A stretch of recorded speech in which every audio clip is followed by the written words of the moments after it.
TV के टिंडे। एक party में अपने दोस्तों के साथ बैठा विशाल आराम से खाने के मजे ले रहा था। अरे वेटर, और कितना टाइम लगेगा? लड़के वाले बैठे हुए हैं और अभी तक तुमने टेबल सेट नहीं किया। सॉरी सर, आपने फ्राइड राइस और चाउमीन कहा था ना, मैं अभी लेकर आता हूँ सर। और प्लेन राइस और रायता भी 2 मिनट में। इसके पहले कि मेरा ये दम आलू और नान खत्म हो, बाकी सामान टेबल पर आ जाना चाहिए। कौन रखता है इन लोगों को? मुझे तो ये कैटरिंग समझ में ही नहीं आ रही। कैटरिंग कहाँ से है? कृष्णा कैटरर। और क्या? लीजिए सर, आ गया आपका खाना। मैं यहीं खड़ा हूँ सर, जो चाहिए बताइए। मिठाई ले आऊँ या और कुछ? भाई अभी यहीं खड़े रहोगे क्या? खाने दो हमें, कोई जरूरत होगी तो बुला लेंगे। विशाल की बात सुनकर वेटर वहां से चला जाता है। ये है असली मजे, ना लड़के वालों को जानो ना लड़की वालों को, और दम कर खाओ।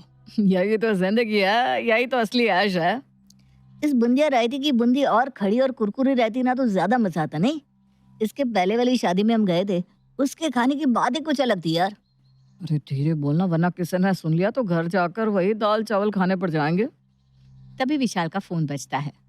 चुप चुप चुप, अब कुछ मत करना, माँ का फोन आ रहा है। हाँ माँ कहो, अभी ऑफिस से बाहर आया हूँ, बताओ। रात की कितनी रोटियां सेक कर रख दो बेटा, या तू आएगा तो गर्मा गर्म बना दूंगी जैसा तू बोले। और तेरे लिए ना आज स्पेशल सब्जी बनाई है, आलू टमाटर की। आलू टमाटर तो स्पेशल नहीं होता मम्मी। अच्छा मेरे लिए रोटी मत बनाना, मैंने ऑफिस में ही खाना खा लिया, मेरा पेट भरा हुआ है। अरे ये क्या हरकत लगा रखी है तूने? अब तो तू घर पर खाना ही नहीं खाता, जब देखो बाहर खा कर आऊंगा, बाहर खा कर आऊंगा। मुझे कुछ नहीं पता, तो घर पर ही खाना खाएगा। मैं तेरे लिए रोटियां बना कर रख रही हूँ। रात को पार्टी में अच्छी तरह अपना पेट भरकर विशाल घर लौटता है और हमेशा की तरह बिना रोटी खाए सो जाता है। अगली सुबह नाश्ते में क्या बना दूं बेटा? बनाया क्या है वही बता दो, क्योंकि दोगी तो तुम वही मम्मी जो तुमने बनाया है। अच्छा ठीक है पापा, आज तू जो बोलेगा वही बना दूंगी, बस बता क्या खाएगा तू? तो फिर पिज्जा बना दो मम्मी। चल ठीक है, आज तूने बोला है तो घर पर ही पिज्जा बना देती हूँ तेरे लिए। विशाल खाने का बड़ा शौकीन था, पर उसे घर पर खाना खाना पसंद नहीं आता था। वो आए दिन बाहर का ही खाना खा लेता। अपने बेटे को किसी तरह घर का खाना खिलाने सुशीला कुकर में ही पिज्जा बना लेती है और खिलखिलाती हुई उस पिज्जा को अपने बेटे के पास लेकर जाती है। मुझे तो लगा ही नहीं था कि मैं पहली बार में पिज्जा बना लूंगी। दिखने में तो बड़ा अच्छा लग रहा है, खाकर बता बेटा कैसा बना है। कुकर में बना हुआ पिज्जा कुकर जैसा ही रहेगा ना मम्मी, बिल्कुल बेस्वाद है। मुझे नहीं खाना, कुछ और बना कर दो। ये नहीं खाना, वो नहीं खाना, तेरे लिए बनाया हुआ खाना बाद में मुझे खाना पड़ता है। कल रात की रोटियां मैंने नाश्ते में खाई, मैं बासी खाना खाती हूँ और तुझे चाहिए पकवान। तो तुम खाना ही ऐसा बनाती हो मम्मी, जब देखो वही खाना, कोई टेस्टी नहीं होता। अरे सभी के घरों में ऐसा ही खाना बनता है बेटा, पूरी दुनिया में जाकर देख ले। बाहर आदमी कितने दिन चला जाएगा? एक तो पैसे की बर्बादी, दूसरा शरीर की। विशाल कहाँ घर पर खाने वाला था। वो उठकर बाहर चला जाता है और हमेशा की तरह फिर से बाहर खाना खा लेता है। और इसी तरह रोज सुशीला कुछ न कुछ कर अपने बेटे में बदलाव लाने की कोशिश करती, पर कोई फायदा नहीं होता। फिर एक दिन सुशीला विशाल के साथ अपने भाई के घर के गृह प्रवेश पर जाती है और अपने भाई को देखते ही सुशीला उसे विशाल की सादत के बारे में बताती है। परेशान हो गई हूँ भैया मैं, ये लड़का बस बाहर का खाना खाना चाहता है। इसके चक्कर में मैंने माइक्रोवेव भी खरीद लिया। अब तीनों टाइम इसे पिज्जा ही चाहिए। इतना मैदा खाएगा तो शरीर की क्या हालत होगी। जब देखो पिज्जा बर्गर पिज्जा बर्गर, सिर्फ इसके खाने का अलग बजट बना कर रखना पड़ता है। अरे तू क्यों चिंता करती है बहना, बस कुछ दिन की बात है। उड़ लेने दे जितना उड़ना है इसे। इसके बाद तो चिड़िया को पिंजरे में आना ही पड़ेगा। ऐसे भी इसकी शादी की उम्र हो गई है, अगले साल तक शादी कर दे। जिम्मेदारी पड़ेगी तो खुद लाइन पे आ जाएगा, फिर बीवी की परोसी हुई सूखी रोटी भी खा लेगा। और उसी वक्त विशाल वहां आता है। नहीं मामा जी, ये गलत कह दिया आपने। मैं नहीं खाने वाला कोई सूखी फूकी रोटी। मैं मंटू थोड़ी ना हूँ जो जोरू का गुलाम है। देखिए इस मोटे गेंडे को, कैसे बैंगन का भरता खा रहा है। अरे शर्म कर ले भाई, कहाँ तुझे हम शेर समझते थे और तू निकला छोटा सा चूहा। बैंगन बैंगन इन सब से तो तुझे नफरत थी, और दुनिया की सारी सब्जियां छोड़कर भाभी ने तुझे बैंगन ही बना कर दे दिया और तू खा रहा है। अरे बोल दे उठाकर वापस ले जाने को। बोल दे उठाकर ले जाने को? मुझे मरना है क्या? ये नखरे सारे पापा मम्मी के सामने ही अच्छे लगते हैं भाई। जिस दिन बीवी घर पर आ गई ना उसके बाद सारे नखरे छूमंतर हो जाते हैं। तेरे मुंह से इतनी बातें इसलिए निकल रही है क्योंकि तू कुंवारा है। एक बार तेरी शादी हो जाए फिर तू मिलना मुझसे। मैं तो कहता हूँ बुआ जल्द से जल्द इसकी शादी कर दो, आपकी सारी परेशानी खत्म हो जाएगी। ठीक कहता है तू बेटा, इस लगन में इसकी शादी करवाई देती हूँ। और अपने बेटे के नखरों से परेशान होकर सुशीला उसकी शादी प्रिया से करवा देती है।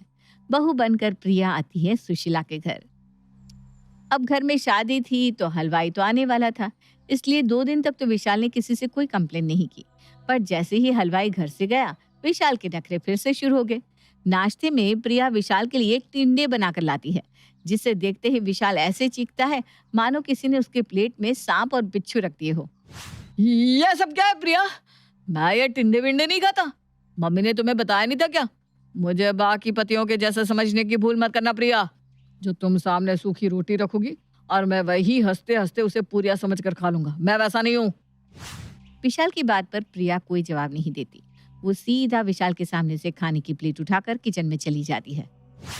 हाँ ठीक है, जाओ जाओ ले जाओ खाना। जैसे कि मैं मरा जा रहा था इसे खाने को। मैं जा रहा हूँ ऑफिस मम्मी। और फिर से विशाल की वही नखरे प्रिया के साथ भी शुरू हो जाती है। 1 हफ्ते तक तो प्रिया सब कुछ बर्दाश्त करती है, फिर उसके बाद एक रात। फिर वही टिंडे? तुम थकती नहीं हो क्या ये टिंडे बना बना कर? तो तुमने कौन सा एक बार भी खाए हैं अभी तक? मम्मी को देखो, पिछले 1 हफ्ते से वो टिंडे खा रही हैं। तुम्हें नहीं खाना तो उठकर बाहर चले जाओ और बाहर जाकर खा लो। तुम इसे लेकर आई थी ना मुझे सुधारने के लिए मम्मी। ये तो खुद मुझे बाहर खाने को बोल रही है। चलो भाई, अब तो मुझे ग्रीन सिग्नल मिल गया। मैं चला बाहर मम्मी। एंजॉय करो टिंडे। इसलिए लाई थी क्या मैं तुझे बहू? आजकल की लड़कियों को तो काम से छुटकारा चाहिए। बस भले पति बाहर खा खाकर अपना शरीर खराब कर ले, इन्हें फर्क नहीं पड़ता। आराम से हिलता डुलता विशाल रेस्टोरेंट में चला जाता है और एक साथ chow mein, Manchurian, burger, paneer chilli order करके मस्त खाकर पेट भर लेता है। 3000 सर। आजकल खाने का रेट बढ़ता ही जा रहा है। एक मील के 3000। अपनी जेब में हाथ डालकर विशाल पर्स बाहर निकालता है। पैसे देने के लिए वो जैसे ही पर्स खुलता है तो देखता है कि उसके पर्स में तो पैसे ही नहीं है। पर्स में पैसे ना होकर एक छोटी सी चिट थी जिसमें लिखा था, तुम्हारे अकाउंट को मैंने अपने नंबर से लिंक करवा लिया है, इसलिए तुम ऑनलाइन पेमेंट नहीं कर पाओगे। और कैश किचन के काम के लिए मैंने निकाल लिए थे, तो अब आप बर्तन धोना एंजॉय कीजिए। कैसे मतलबी लोग हैं ये। हर थर्सडे को यहीं आकर खाना खाता हूँ। उसके बाद भी आज बदकिस्मती से मेरे पास कैश नहीं था तो मुझसे बर्तन धुलवाने लगे। बहुत जालिम दुनिया है प्रभु, बहुत जालिम। पर इन सब के बाद भी अगर मेरी प्यारी बीवी को लगता है कि वो मुझे घर का खाना खिला देगी तो वो गलत है। रेस्टोरेंट नहीं तो शादी ही सही। और अगली रात फिर से खाना देखते ही विशाल खाने से मना कर देता है। अब पता नहीं तुम्हें क्या खाना है, पूरी दुनिया यही खा रही है। विश्वास नहीं होता तो जाकर देख लो अपने दोस्तों के घर। सिर्फ देखूंगा नहीं, खा कर भी आऊंगा और तुम अपने टिंडे खुद ही खा लो। और गुस्से में विशाल अपने दोस्त प्रेम के घर चला जाता है। चल भाई तैयार हो जा, किसी शादी में घुसकर खाकर आते हैं। पागल है क्या तू? पहले की बात अलग है, अब मैं शादीशुदा हूँ। ये सब ना अच्छा नहीं लगता। और वैसे भी मेरी बीवी ने खाना बनाया है तो मैं वही खाऊंगा। अरे भाभी ने बनाया तो जरूर कुछ अच्छा ही होगा। मैं भी आज तेरे यहीं पर खा लेता हूँ। नैना स्टार्टर्स ले आना, विशाल आया है। अरे बताओ तो, तुम्हारे घर स्टार्टर भी बनता है? मेरी बीवी को तो लगता है कि सारे के सारे लोग टिंडों पर जिंदा है। और 2 मिनट में ही गाजर, मूली, अदरक का सूप लेकर नैना हॉल में आती है। ये किस चीज का सूप हुआ भाभी? मैक्सिकन है क्या? इसमें मैंने गाजर, बीटरूट, मूली और अदरक डाला है।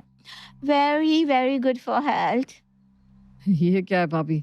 मैं ना अभी चाय पी कर आया हूँ तो साथ में सूप जमेगा नहीं। आप मेन कोर्स बताइए, मेन कोर्स में क्या है? बैंगन का भरता और पराठे, स्वाद का स्वाद और सेहत की सेहत। डेजर्ट भी है, नाशपाती का आइसक्रीम, हेल्थ के लिए बहुत सही होता है। बड़ी मेहनत कर मैं इनके लिए एक प्रॉपर डाइट तैयार करती हूँ, तभी तो इनका चेहरा इतना चमकता है। ये सुनते ही विशाल दुम दबाकर भाग जाता है और सीधा पहुंच जाता है अपने घर के डाइनिंग टेबल पर। अब रोटी गरम गरम सेक रही हो प्रिया या फिर ठंडी ही खा लूं? तू खा लेगा ये खाना? तेरी बीवी ने तो टिंडे की सब्जी बनाई है। पैसे हो बचाना तो बाहर का खाना ओनली ऑन संडे, बाकी मंडे टू सैटरडे खाओ बीवी के टिंडे।